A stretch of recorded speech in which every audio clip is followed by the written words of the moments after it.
Good morning mga knowledge. Hello guys, mayong adlaw dia sa inyong tanan mga Bisaya. So guys, mayroon tayong i-repair na diesel engine. So i-try natin yung pag-repair sa kanyang injector, kasi nagtanong ako sa mga mekaniko, legit na mga mekaniko, kapag malakas umusok, mahina ang hatak, lakas kumain ng crudo, hard starting, yan ang problema dyan guys. Yan ang sinabi nila, ang problema ay yung kanyang injector. So kailangan i-cleaning. So yun guys, first time natin mag-repair ng diesel engine. So nanood lang ako sa YouTube kung paano mag-cleaning ng injector. So kailangan natin i-try sa sarili natin sasakyan.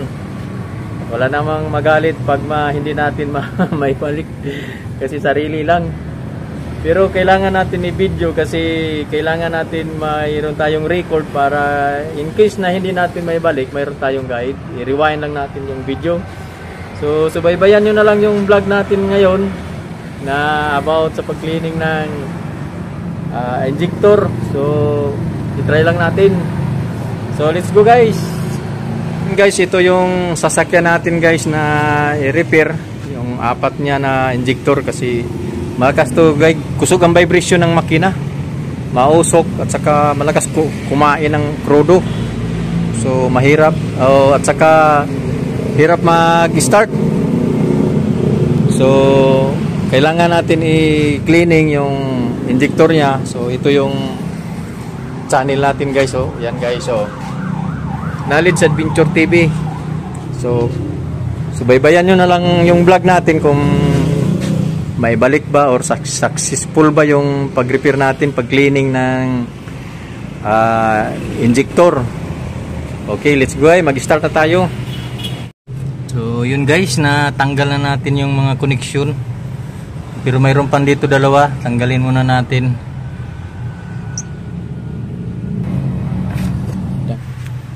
So yun guys, natanggal na natin yung mga nut tsaka mga lock. So na magbuno tayo ng isang injector. Napakasikip, napakahirap pala guys ng mekaniko ng diesel.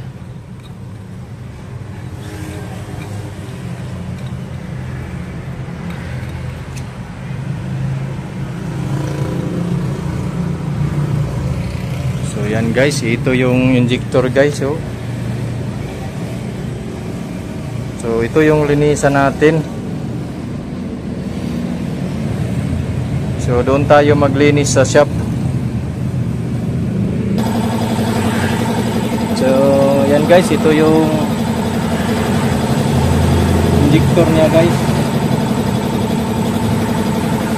Linisan muna natin bago natin tanggalin.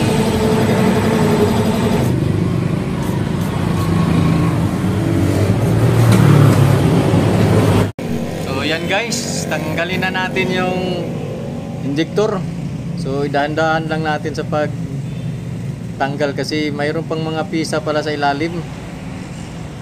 So yan guys, so kailangan natin i-video para makita natin yung kung anong mayroon sa ilalim. So mayroon pa lang mga maliliit na mga pisa sa ilalim. So yan guys, so saka dahan-dahan natin i-disassembly kasi hindi natin alam, baka mawala or hindi natin maibalik sa tamang posisyon niya, baka bumaliktad or hindi tama yung pagbalik natin. So kailangan natin ingatan. So mayroon guys parang batunis, so maliliit. So mayroon pang maliliit na spring. So parang idagom guys, yung dagom niya, parang dagom niya sa ilalim, yung magko-control ng crudo. Depende sa compression or sa compression sa sa kanyang pump. So kailangan natin linisan kasi marami ng carbon. So kailangan, mas maganda kung mayroon tayong hangin gaya nito, mayroong compressor para malinis yung pisa.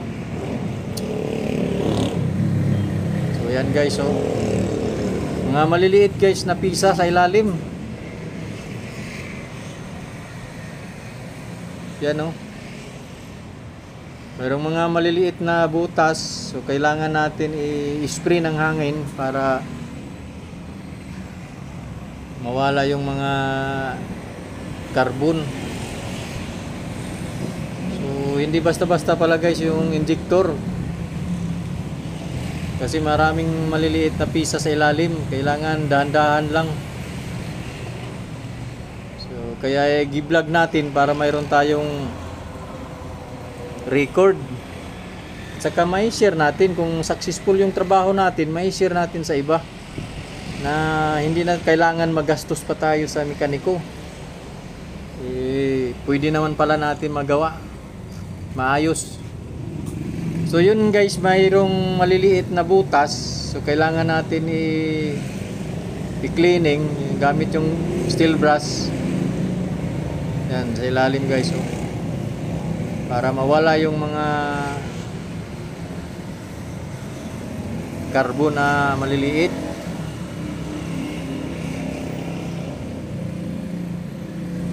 Yan guys, so first time natin yan guys na ginawa, dahil lang sa YouTube nakakuha tayo ng aral kung paano maglinis ng injector. So hindi na ako magbabayad ng mekaniko. So pasensya na mga mekaniko, hindi na kayo makapira sa akin dahil sa YouTube. So yun guys, nilinisan natin talaga para wala nang dumi. Pati yung needle nya, yung dagom, kailangan mawala yung mga carbon sa kanyang tip, sa tumoy, sa dulo, or sa kanyang para mawala yung dumi. So yan guys, i-assemble na natin, no? Mayroong pisa na mga maliliit. So yun yung kanyang spring, saka mayroong maliit pa sa maliit na parang batunis. So dahan-dahan lang natin para maibalik natin ang tama.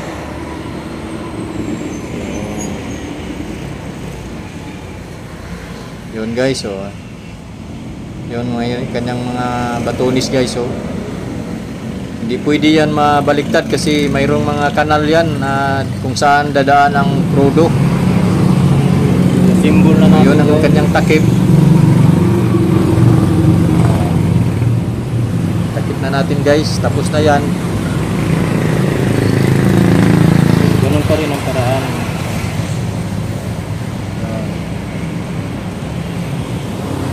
Hindi madali yung mekaniko pala ng mga diesel. Siguro first time na nahirapan ako kasi first time, pero kung pabalik-balik araw-araw gaya ng motor, madali lang. Apat ito guys, apat na injector. Hindi lang muna natin ihigpitan. So yun, kunin na naman natin yung isa. Napakahirap.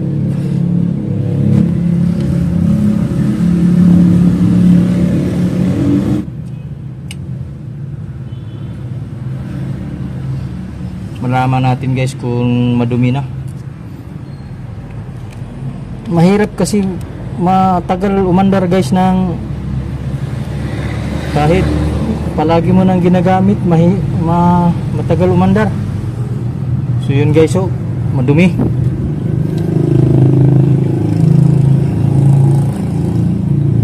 Yan guys, so madumi. Marami ng carbon.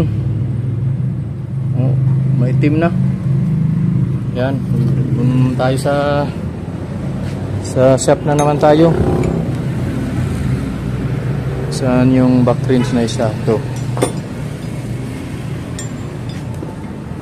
Ito, pwede ito.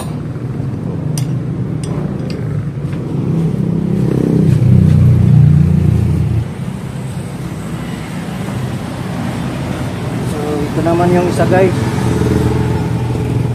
Madumi na rin. No, madumi na. Marami ng carbon.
Balik na natin. Natapos na natin sa paglinis.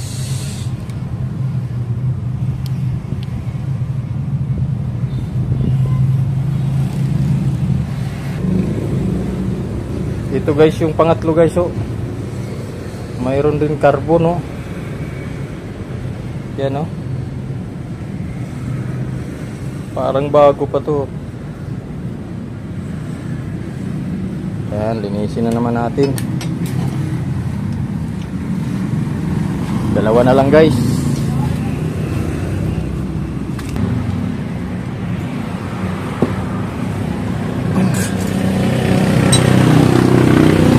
Ito yung pangatlo guys.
Guys, tapos na yung pangatlo guys.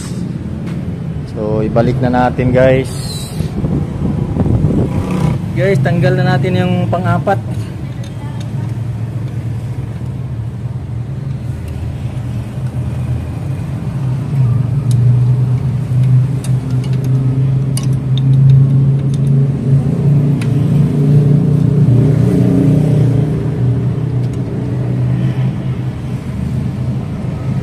Pang-apat na to guys, Last na to na injector.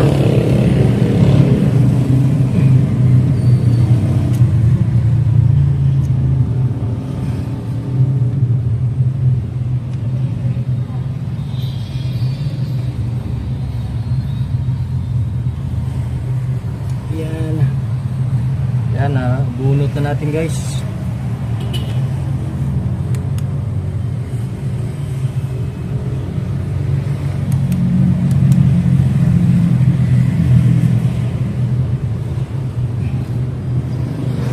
Marami rin carbon guys, oh.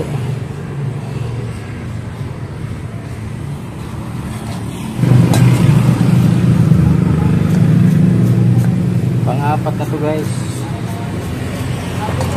Last.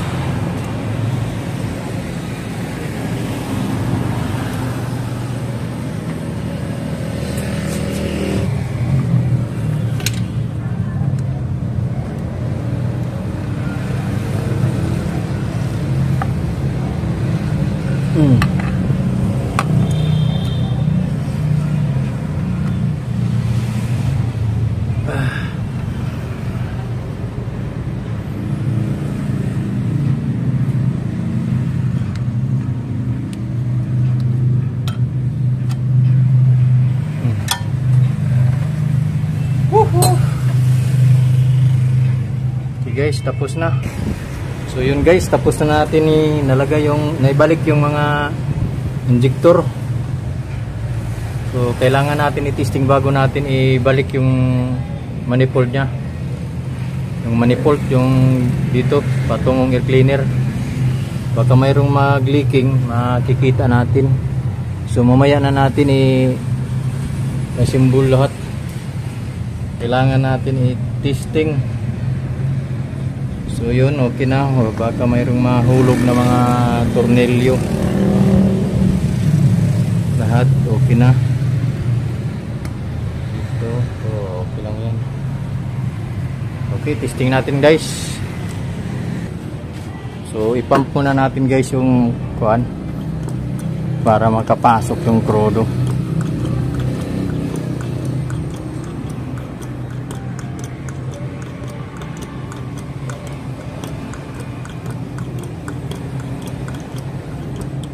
Problema yung ano ko guys, hindi tumigas.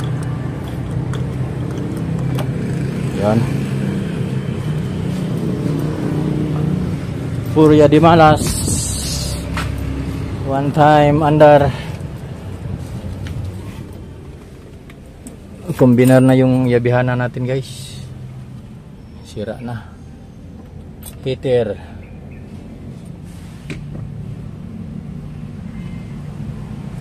Neutral na guys.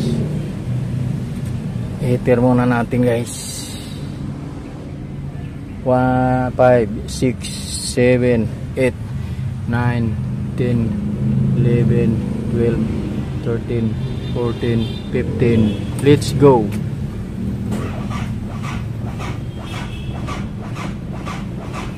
Oops. 1, 2, 3, 4, 5, 6, 7, 8, 9, 10, 11, 12, 13, 14, 15.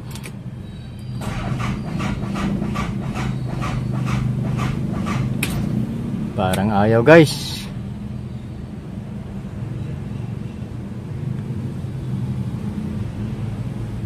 Seven, 8, 9, 10. Come on.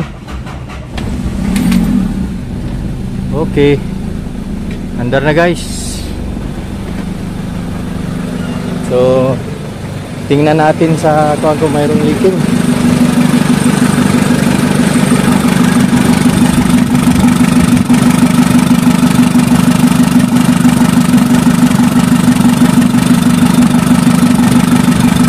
Wala nang leaking guys.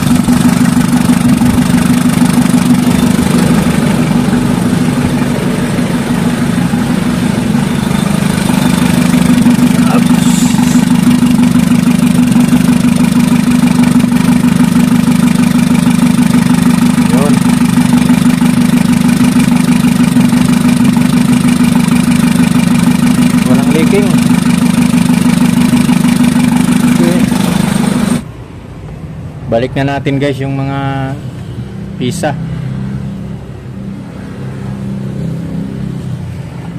Baka so yun guys, pinaandar na natin.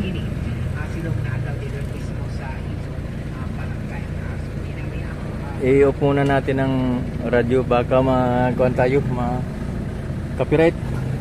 Yung pinaandar na natin, no. Nawala na yung usok guys, na nilinisan na natin yung kanyang injector. So wala na yung usok ko. Yung una maraming usok, malakas ang usok nung una, ngayon wala na. So success yung pag linis natin ng